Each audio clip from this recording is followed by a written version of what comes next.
harusnya 3 kali lebih cepat dikabulkan dari orang biasa. Apa jawab Nabi? Anna yustajabu lidzalik. Doanya mustahil dijawab, kata Nabi. Gak bisa dijawab. Bingung sahabat, kok bisa?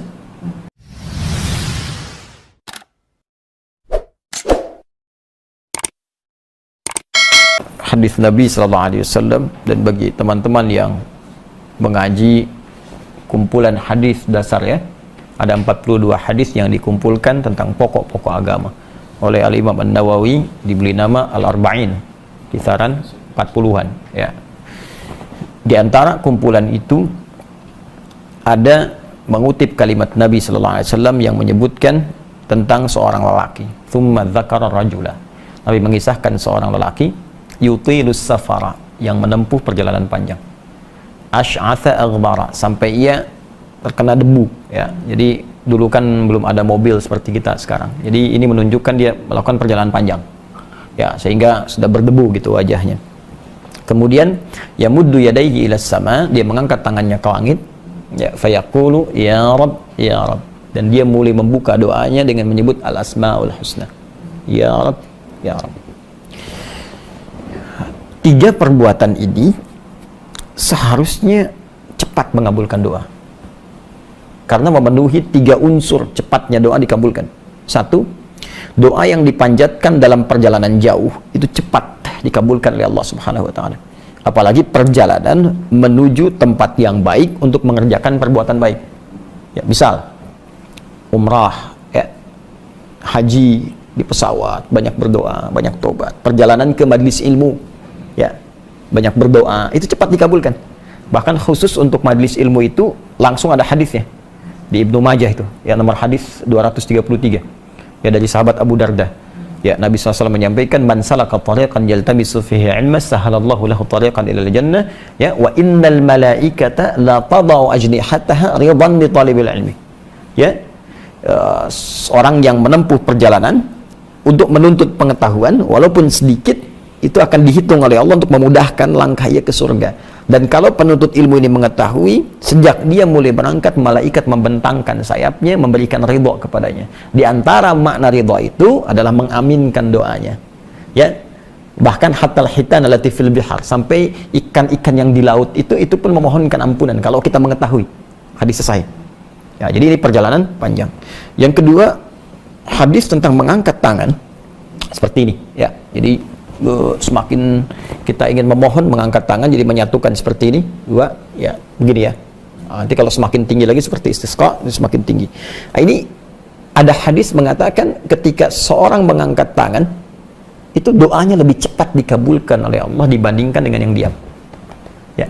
Innallaha hayyun karimun, ya, sungguh Allah itu punya sifat malu yang dalam dan sangat mulia, dan akan merasa malu jika seorang hamba mengangkat tangannya dengan berdoa lantas tidak mengabulkannya. Ini kalimat ini muncul dari Nabi ketika seorang bertanya begini, ya Rasulullah, kalau saya mengangkat tangan berdoa dikabulkan nggak? Ya, terus kata Nabi begini, bagaimana kalau ada di antaramu meminta kepadamu dengan mengangkat tangannya, kira-kira bagaimana? Ya, saya minta, Pak, tolong Pak. Kata orang tadi, sahabat tadi, ya saya malu kalau nggak ngasih. Maka kata Nabi, Allah punya sifat maha malu dan lebih mulia, maka akan sangat merasa lebih malu kalau ada hamba bermohon tapi nggak diberikan, dengan mengangkat tangan nggak diberikan. 2. 3, al-asmaul husna. Orang yang berdoa dengan memulai al-asmaul husna akan lebih cepat dikabulkan doanya dibandingkan dengan yang tidak menyebutkannya. Bahkan diperintah ya, di Quran surah ke-17 ayat 110, qulid Allah awid ar-Rahman ayyamma tada'u falahul asma'ul husna. Kalau engkau punya permohonan, sebut nama Allah atau sebut namanya Ar-Rahman, atau bahkan pilih di antara nama Allah yang terbaik sesuai dengan kebutuhan kita. Butuh rizki, sebut ya Allah ya Razzaq. Ya, butuh ilmu, mau belajar, ya Allah ya Alim. Ya, kita bacakan. Nabi Zakaria membaca, bermohon kepada Allah dengan menyebutkan dulu nama al-asmaul husna. Minta keturunan, padahal divonis beliau sudah sepuh, rambut memutih, fisik letih, istri divonis secara klinis mandul dan menopause.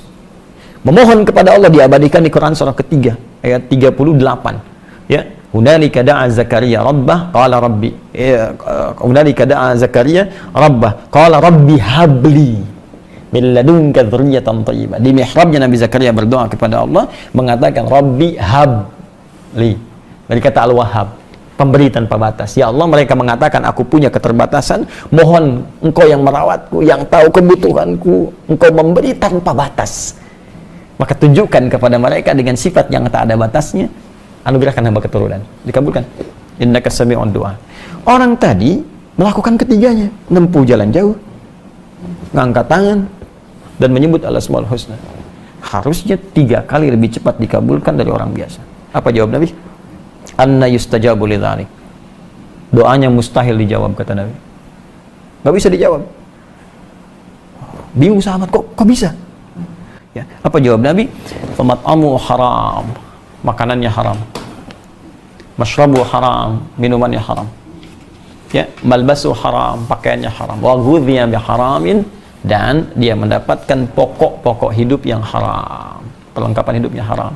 Jadi begini, kalau biasanya kalau kita mau minum ada gelas ya. Nah, ini anggap aja gelas ya. Ini kita mau minum. Jadi kalau seorang berbuat dosa menggunakan yang haram, ya, dari makan haram segala haram, ini gelasnya ketutup nih begini. Ya. Kalau ketutup, semakin banyak yang haramnya, semakin keras tutupnya. Kalau ketutup seperti ini, bukankah kita mau masukkan apa aja susah begini? Nah, jadi bukan Allah nggak mengabulkan doanya, cuma karena ketutup begini mental. Sedangkan sifat doa itu kalau diminta kan pasti dikabul. Ya, di Quran surah kedua ayat 186. Ya, wa idza sa'alaka 'ibadi 'anni fa inni qarib. Ya. Muhammad sampaikan pada hamba-Ku kalau mereka mencari-cari aku, katakan enggak usah dicari, aku dekat.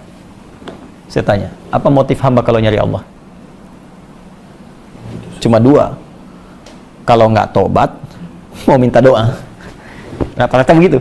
Umumnya demikian. Kalau dia mencari Allah tuh kalau bukan karena ingin taubat, ingin minta sesuatu. Karena itu langsung dijawab oleh Allah di kalimat berikutnya. Ya, ujibu da'watad da'i idza da'an. Sampai kapanpun hamba-Ku berdoa kepadaku, pasti aku kabulkan. Kalau bukan sekarang, nanti saat dia siap. Atau aku ganti dengan apa yang dia butuhkan, dengan apa yang dia inginkan. Nah, cuma saat Allah ingin mengabulkan, diberikan, tadi tertutup oleh maksiat, terhalang begini. Ya. Ini kan ini ada longgar begini nih, terbuka begini. Ini kita bisa masukkan apa aja, ini sini. Tapi kalau kita tutup begini, kita masukkan pun kan balik lagi. Ya. Nah, ini problemnya apa? Yang haram tadi. Nah, maka mohon maaf, doa saja sulit terkabul. Maka bagaimana kemudian itu bisa mendapatkan penilaian baik di sisi Allah Subhanahu wa taala dari sumber-sumber yang haram? Maka muncullah kalimat Nabi sallallahu alaihi wasallam, innallaha thayyibun la yaqbalu illa thayyibah. Allah itu maha baik, maha suci, tidak menerima satu amalan kecuali dari yang suci. Karena itu orang korupsi misalnya dipakai nyumbang masjid, nah nggak ada nilainya insya Allah Subhanahu wa taala.